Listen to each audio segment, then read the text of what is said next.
দর্শক, আমি এই মুহূর্তে আপনাদের সামনে কথা বলতে এসেছি ট্রাম্প প্রশাসনের গুরুত্বপূর্ণ পদে উল্লেখযোগ্য সংখ্যক ভারতীয়রা বাংলাদেশের জন্য বড় বিপদের কারণ হয়ে উঠতে পারে। এই প্রসঙ্গটি নিয়ে এই মুহূর্তে কথা বলবো। এই বেশ কদিন যাবৎ হিন্দুত্ববাদ, হিন্দু, মুসলিম, ভারত ইত্যাদি বিভিন্ন বিষয় নিয়ে আলাপ করেছি। এবার একটু চলুন মার্কিন যুক্তরাষ্ট্র থেকে ঘুরে আসি এবং মার্কিন প্রশাসন ট্রাম্প কিভাবে সাজাচ্ছে, বিশেষ করে ভারতীয়দের নিয়ে, সেই বিষয়টা নিয়ে একটু আলাপ করি। তাহলে আমি নিজে সমৃদ্ধ হব আলাপ করতে পেরে, এবং আপনারাও সমৃদ্ধ হবেন। দেখুন, আমরা বেশ কিছুদিন যাবৎ বাংলাদেশে খুব বেশি হিন্দু সমস্যা নিয়ে একটা ব্যাপক আলোচনা চলছে। হিন্দুদের দমন পীড়ন করা হচ্ছে, হিন্দুরা বলছে, হিন্দু সম্প্রদায় বলছে, কিন্তু বাংলাদেশের সরকার অস্বীকার করছে। আবার একই সাথে ভারত বিদ্বেষী এই মুহূর্তে বাংলাদেশে তুঙ্গে, একটি নির্দিষ্ট সংখ্যক জনসংখ্যার মধ্যে। কিন্তু বাংলাদেশের বেশিরভাগ মানুষ, কারণ আমি বিশ্বাস করি যে বাংলাদেশের বেশিরভাগ মানুষ সুবিবেচক এবং অত্যন্ত বিবেকবান, যার কারণে বেশিরভাগ মানুষ বাংলাদেশের ভারতকে পছন্দ করে। সম্প্রতি ভয়েস অফ আমেরিকার জরিপেও এই তথ্যটি উঠে এসেছে যে বেশিরভাগ মানুষ ভারতকে পছন্দ করে। কিন্তু বর্তমান যে অন্তর্বর্তীকালীন সরকার, এই সরকার নিজে রাষ্ট্রীয়ভাবে ভারত বিদ্বেষ ছড়াচ্ছে এবং দেশের সাধারণ জনগণের ব্রেন ওয়াশ করছে, সরকারের পক্ষ থেকে করা হচ্ছে। তাদের কারণে মানুষ ভুল বুঝছে, ভুল বার্তা পৌঁছে যাচ্ছে এবং এই বার্তাটি ভারতীয় জনগণের কাছেও পৌঁছে যাচ্ছে। যার কারণে আমি বিগত 53 বছরের ইতিহাস বলতে পারবো না, 53-54 বছর আমার বয়স নয়। আমি যেটি দেখেছি, আমি এই মুহূর্তে ভারতের জনগণ বাংলাদেশের প্রতি যতটা ঘৃণা বিদ্বেষ নিয়ে আছে, আমি আমার জীবনে দেখিনি। এর দোষ ভারতীয়দের নয়, এর দোষ আমাদের কতিপয় মানুষের ব্রেন ওয়াশ করে নোংরাভাবে যে ভারত তোমাদের শত্রু, এমন ধারণা দেওয়া হয়। শিশু বাচ্চাদের পর্যন্ত এমন ধারণা দেওয়া হয়। এবং ইসলামের নামে ইসলাম কখনো ঘৃণা বিদ্বেষ শেখায় না। আমি ইসলামপন্থী পরিবারে জন্মগ্রহণকারী একজন মানুষ, উত্তরাধিকার সূত্রে ইসলাম পেয়েছি এবং আমি অত ধার্মিক নয়, কিন্তু অন্ততপক্ষে দিনে 5 বার নামাজটা পড়বার চেষ্টা করি। সেই জায়গা থেকে বলছি, এবং যতটুকু জেনেছি বুঝেছি, ইসলাম কখনোই বিদ্বেষের কথা বলে না। অথচ ইসলামের নামে মাদ্রাসা, মক্তবে কতিপয়, বেশি নয়, কতিপয়, এবং এখনো নেট দুনিয়ায় আপনারা খুঁজে পাবেন যে মুখে দাড়ি, মাথায় টুপি, মাদ্রাসার ছোট ছোট বাচ্চাকে বোঝাচ্ছে যে ভারত তোমাদের শত্রু। অর্থাৎ একটি জেনারেশনকে ভারত বিদ্বেষী করে বেড়ে তোলা হচ্ছে। এসবের পরিণতি খুব ভালো হবে? ভারত বিদ্বেষ, হিন্দু বিদ্বেষ, এটি তো কোনো ধর্ম নৈতিকতার জায়গা থেকে এই বিদ্বেষপূর্ণ আচরণ করা উচিতই নয়। তার উপরে আমি যদি বৈষয়িকভাবে চিন্তা করি, এই যে ভারত বিদ্বেষ এবং হিন্দু বিদ্বেষ আমাদেরকে, বাংলাদেশকে কঠিন পরিস্থিতির মুখোমুখি করতে পারে। সম্প্রতি মার্কিন প্রেসিডেন্ট নির্বাচন হয়েছে ঠিক গত মাসে নভেম্বরে, এবং আগামী মাসে জানুয়ারির 20 তারিখে মার্কিন যুক্তরাষ্ট্রের নতুন প্রেসিডেন্ট ডোনাল্ড ট্রাম্প দায়িত্ব নিতে যাচ্ছেন। এই দায়িত্ব নেবার আগে আমরা ইতোমধ্যে জেনে গেছি যে মার্কিন প্রশাসনে, ডোনাল্ড ট্রাম্প প্রশাসনে উল্লেখযোগ্য সংখ্যক ভারতীয়রা দায়িত্ব পেতে যাচ্ছেন। আমরা একটু দেখে আসি পর্যায়ক্রমে, তাহলে আলোচনাটি আরও সুযোগ হবে। কারা কারা ভারতীয় এবং কোন কোন প্রভাবশালী জায়গায় ভারতীয়রা দায়িত্ব পেতে যাচ্ছেন সেটি একটু দেখি। FBI, federal bureau of investigation, মার্কিন গোয়েন্দা সংস্থা, শীর্ষ গোয়েন্দা সংস্থা। এটিকে শুধু মার্কিন বললে ভুল হবে, পৃথিবী বিখ্যাত এবং সারা পৃথিবীর গোয়েন্দা সংস্থা।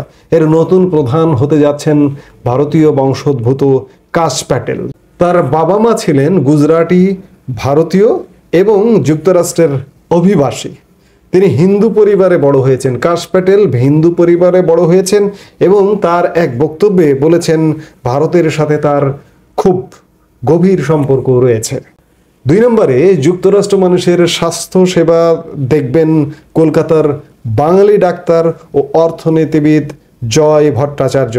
তার জন্ম কলকাতায়। তিনি American national institute of health NIH এর নতুন অধিকর্তা হিসেবে দায়িত্ব নিতে যাচ্ছেন। NIH এর পরিচালক হিসেবে ডাক্তার জয় ভট্টাচার্য আমেরিকার 27টি ইনস্টিটিউট এবং কেন্দ্রের কার্যক্রম তদারক করবেন।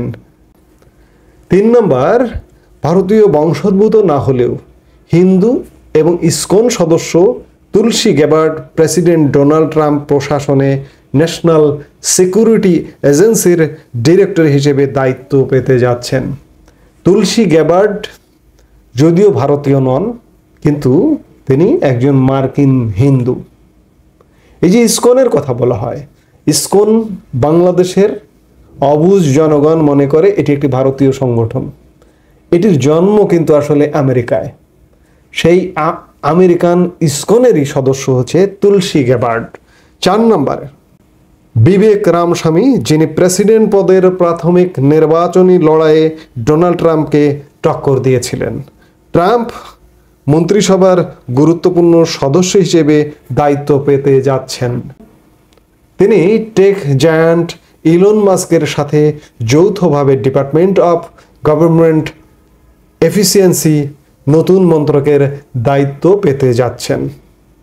অত্যন্ত প্রভাবশালী রাজনীতিবিদ মার্কিন যুক্তরাষ্ট্রের এবং রিপাবলিকান পার্টির একজন গুরুত্বপূর্ণ ব্যক্তিত্ব এবং শেষ পর্যন্ত তিনি ডোনাল্ড ট্রাম্পের সাথে মনোনয়ন যে দৌড় হয় প্রথম দিকে, নির্বাচনী মনোনয়ন দৌড়, সেই মনোনয়ন দৌড়ে তিনি ফাইট করে গেছেন। আরও একজন ভারতীয় নারী ডোনাল্ড ট্রাম্পের সাথে মনোনয়ন দৌড়ে সামিল হয়েছিলেন, তিনি হচ্ছেন নিকি হ্যালে। হ্যালেও ট্রাম্পের সাথে প্রাথমিক দৌড়ে অংশ নিয়েছিলেন। নিকি পাঞ্জাবি বংশোদ্ভূত এবং দক্ষিণ ক্যারোলিনার গভর্নর পদে দক্ষতার সঙ্গে কাজ করা নিকি। এছাড়া আগে ট্রাম্পের যে আগের টার্ম ছিল প্রশাসনে, আগের প্রশাসনে 2020 সাল পর্যন্ত যে প্রশাসনটি ছিল, সেই প্রশাসনে নিকি জাতিসংঘে মার্কিন যুক্তরাষ্ট্রের রাষ্ট্রদূত হিসেবে কাজ করেছেন। এবারও তিনি একই দায়িত্বপ্রাপ্ত হয়েছেন। আরেকজন ভারতীয় বংশোদ্ভূত আছেন ববি জিন্দাল, যিনি লুজিয়ানার 55তম গভর্নর ছিলেন। তিনি 2016 সালে মার্কিন প্রেসিডেন্ট নির্বাচনের মনোনয়ন দৌড়ে ডোনাল্ড ট্রাম্পের সাথে অংশ নিয়েছিলেন। এরপরে আসুন যে ট্রাম্পের যে running mate vice president JD ভেন্সের স্ত্রী উষা ভেন্স একজন ভারতীয়। প্রত্যেকে অত্যন্ত গুরুত্বপূর্ণ। শুধু তাই নয়, স্বয়ং ডোনাল্ড ট্রাম্পের সাথে নরেন্দ্র মোদীর সম্পর্ক চমৎকার। আর কোথায় যাবেন? মার্কিন যুক্তরাষ্ট্র তো দেখলেন যে ভারতীয় এবং হিন্দুদের প্রভাবটি কেমন। এরপরে আসেন যে দাতা সংস্থা, ভারতীয় নেটওয়ার্ক কিংবা হিন্দুদের নেটওয়ার্কটা এত বেশি সারা পৃথিবীব্যাপী। এই মুহূর্তে যদি আপনি চিন্তা করেন যে দাতা সংস্থার মধ্যে সবচেয়ে বড় বিশ্বব্যাংক গ্রুপ, বিশ্বব্যাংক গ্রুপের প্রেসিডেন্টকে অজয় বাঙ্গা একজন ভারতীয় বংশোদ্ভূত এবং তিনি বিশ্বব্যাংকের প্রেসিডেন্ট হিসেবে দায়িত্ব পালন করছেন। আরও কমপক্ষে 4 বছর তিনি দায়িত্ব পালন করবেন। 1 বছর তার দায়িত্ব পেরিয়ে গেছে। তো এই যে দেখুন, হিন্দুদের জয় জয়কর অবস্থা, ভারতীয়দের জয় জয়কর অবস্থা। যে সময় বাংলাদেশে হিন্দু নিধন চলছে, হিন্দুদের উপর অত্যাচার চলছে, সরকার অস্বীকার করছে, আবার ভারত বিদ্বেষী তুঙ্গে। এই হিন্দু নিধন, হিন্দু অত্যাচার আর ভারত বিদ্বেষ দিয়ে পুলসেরাত পার হওয়া যাবে না। আসছে ট্রাম্প প্রশাসন ধেয়ে। ট্রাম্প প্রশাসনে যে হিন্দু এবং ভারতীয়রা আছে, তারাই বাংলাদেশের মতো একটা ছোট্ট দেশের প্রতি সমর্থন উঠিয়ে নেওয়া ওয়ান-টুর ব্যাপার। আর ভারত তো এখান থেকে আছেই। কারণ এই যে ট্রাম্প প্রশাসনে যারা দায়িত্ব পেতে যাচ্ছেন, তাদের সাথে প্রত্যেকের সাথে ভারতের নিবিড় যোগাযোগ আছে।